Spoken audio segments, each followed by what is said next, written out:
Greetings, ladies and gentlemen, and welcome to this latest edition of RE029, where I take old videos and update them to modern audio standards. If you like this sort of content, I would feel very appreciative if you click the like button, and if you haven't, click the subscribe button if you want more of this sort of content. More importantly, we head on to the story, called The Weapon, written by RegalLegalEagle.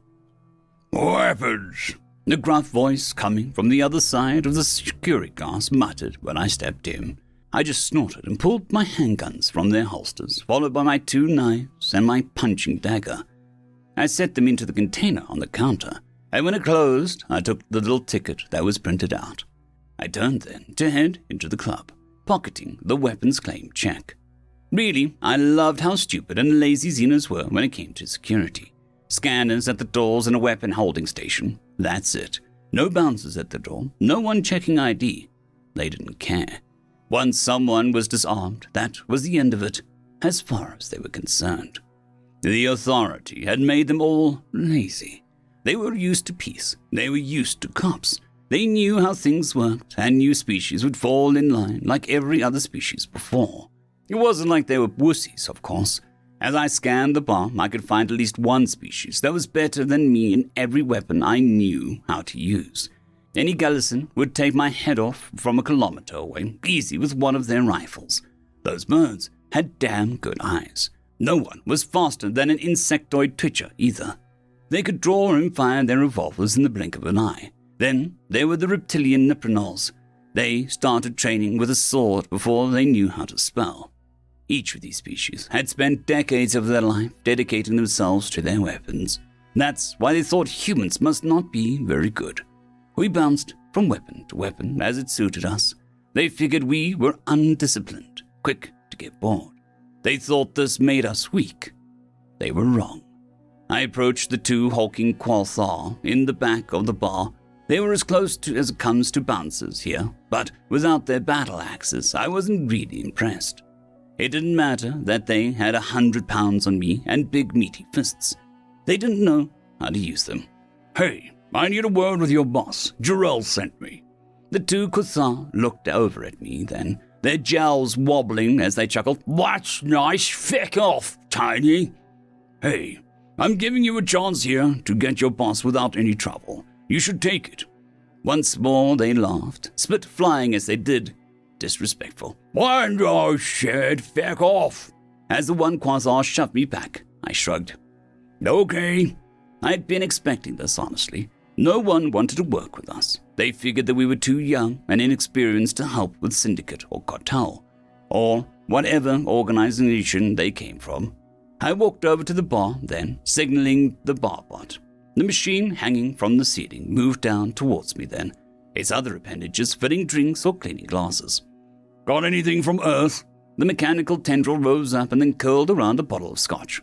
That'll do. I pulled up a crisp pull from my wallet and set it on the bar. Leave the bottle.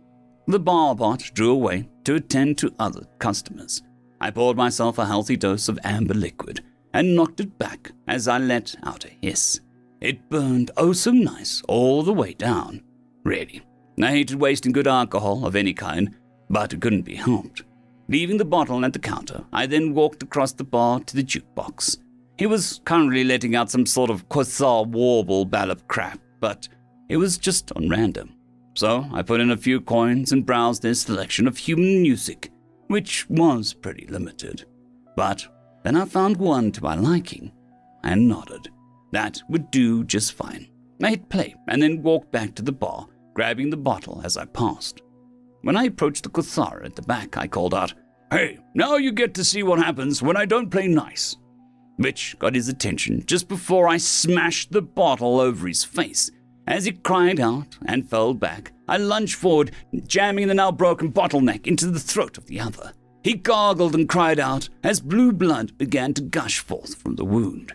I didn't stop jamming the glass into his throat over and over until I felt something trying to pull me away. Turning, I shoved the Gallagher away. As the bird stumbled back, I stepped forward and then picked up the nearest chair swiftly, swinging it up and smashing it into the Xeno. The leg splintered and broke as he was slammed into the bar, which left me with the back of the chair, which I used quickly to lift up and blocked the wild punch from the Twitcher. He gasped out, shaking his hand, after slamming it into the chair back in my hands, but I didn't give him time to recover, smashing the Xeno across the face with it, which made it splinter into useless chunks. Then the Pranol quickly grabbed a bottle from the bar, smashing it against the counter to give himself a broken bottleneck. I had to give him credit for thinking quick, but it didn't matter, as I quickly picked up the bottle as well, and then tossed it straight into his head. There was a solid thunk as the Xeno cried out and staggered back, which was when I rushed forward, tackling him into the table behind him, his body slamming into it and making a crush and break beneath us. But his body broke my fall. I was just getting up when I felt two large hands grab me from behind, and then I was quickly sailing through the air as a Quathar tossed me over his head. I slammed into the overhead lights as the fluorescent tubes cracked and broke free from the fixture. As I hit the floor, I groaned. That one had hurt. The heavy footfalls of the Quathar got close, and I pretended to be hurt worse than I was, clutching my side and rolling around on the floor. When he lifted his foot to stomp down, I instead grabbed the nearest broken fluorescent tube and jammed it into the Xeno's calf. He screamed as I dragged the broken glass tube through his flesh, severing muscle and tendons as he fell backwards heavily, screaming in agony. I started to get up so I could finish him off when I saw another Twitcher rushing me. There was no way I could avoid a haymaker that he was winding up, so instead I leaned into it and tucked my head down, making sure the Xeno's fist collided with the top of my skull. It hurt me some, but I could hear and feel the crunch as he screamed out, having just broken his hand on my head. As he clutched his hand and I straightened up and drove my foot into the back of his knee. As he started to fall, I grabbed his head, slamming it into the nearest table several times until I finally heard a wet crunch I wanted before I let his body slump to the floor unconscious. I had to duck immediately after that as the Gallagher tossed a bottle right where my head had been. So they were learning, but not fast enough. I charged forward, ducking under the second bottle he threw at me before I was close enough to jump him, using my momentum as I raised my knee and grabbed his head and pulled it down at the same time. There was a nice solid crack as I smashed his face with my knee, making his head snap back as the grayish-pink blood came flying out. When he dropped to the floor, I looked over and froze as the first Quathar I'd smashed the bottle over was rushing towards me. I grunted out in pain as he tackled me down. With his bulk, this was very dangerous for me, and I could see his meaty fat fist rising up as he was likely about to try and crack my skull open. But before he could, I grabbed another bottle on the ground next to me and smashed it across his face once more. He howled in pain, sitting on me still and clutching his face. I took the opportunity to yank my lighter from my jacket pocket and reaching up and flicking it on. The flame caught the alcohol on fire, and his scream grew even louder as I set his fat head on fire. And the Xeno got off me then, screaming as he ran blindly across the bar. Getting up, I reached over the counter to get another bottle, tossing it at his retreating back. It smashed and a fireball erupted as more alcohol was added to the fire. The last I saw of the Xeno, he was screaming and running forward until he collided with a window next to the door, his momentum and bulk carrying him through the glass and out the now broken window. Just as he flipped through the window, I saw two Twitchers rush into the bar, stop, look at me, and then start rushing forward again. I charged back before pulling up short and then lashing out my foot, catching the lead Twitcher in the knee. I could hear and feel it lock hard as his leg was suddenly jammed straight, and as he gasped, I followed up by punching him in the face, and then using my other hand to slam it into the bar counter. As he slumped to the ground, the second tackled me into the counter. I gasped hard as he tackle-slammed my ribs into the side of the bar, but I drove my elbow down against the Xeno's neck to break his grip. He gasped in pain, but didn't let go, and I saw another Gallagher come out of the back of the kitchen. He had a knife in his hand, and I cursed out, yanking the Twitcher holding me up just as the other Xeno threw the knife, which sank deep into the Twitcher's shoulder.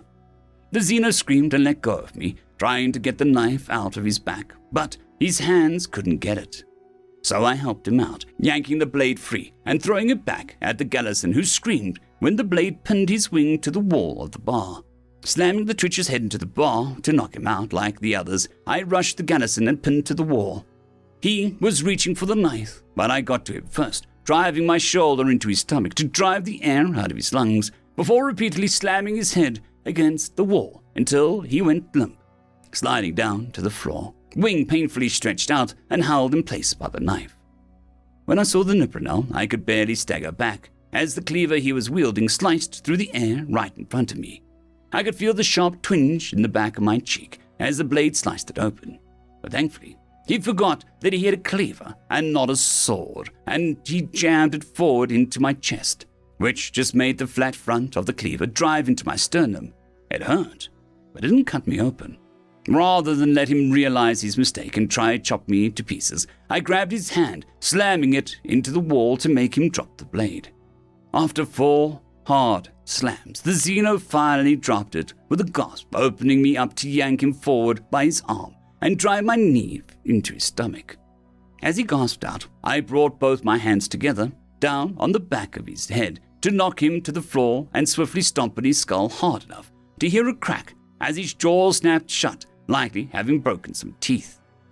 I slowly fixed my jacket and then started walking across the bar towards the door I had first wanted to go to. I ignored the pained groans and cries of the Xenos scattered about the bar. Just as I got to the door, it opened, and I was face to face with a terrified-looking Gakken clutching a knife. They were a marksman, not a knife fighter, so I wasn't too worried by the gangly tall Xeno with a noseless face and 4 eyes.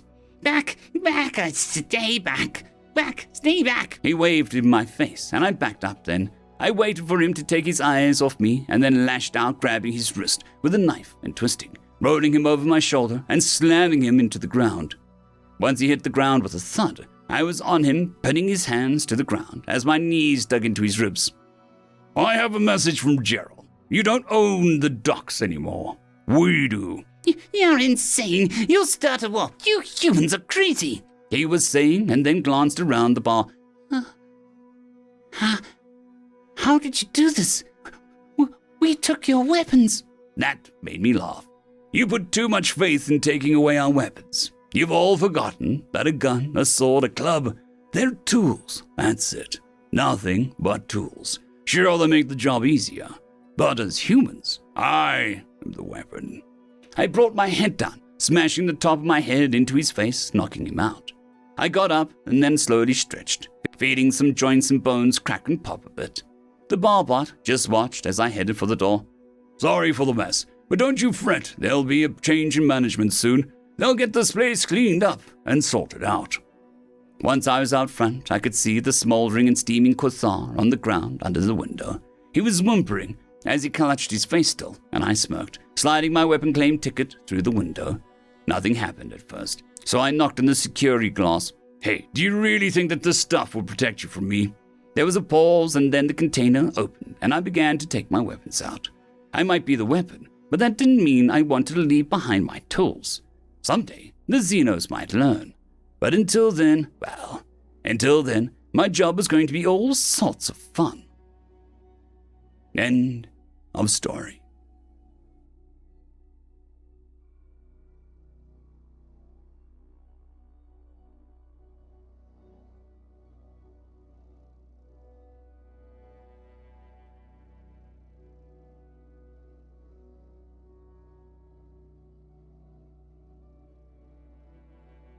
I'd quickly like to thank the T5 peeps: Cold War Boomerwaffen, Severin Cerberus, Bushmaster 177, Henry the Red, Caspar Arnholtz, Cold War Boomerwaffen, Elijah Silvercross, Dragzoon WRE, and Severin Cerberus. Thank you very much.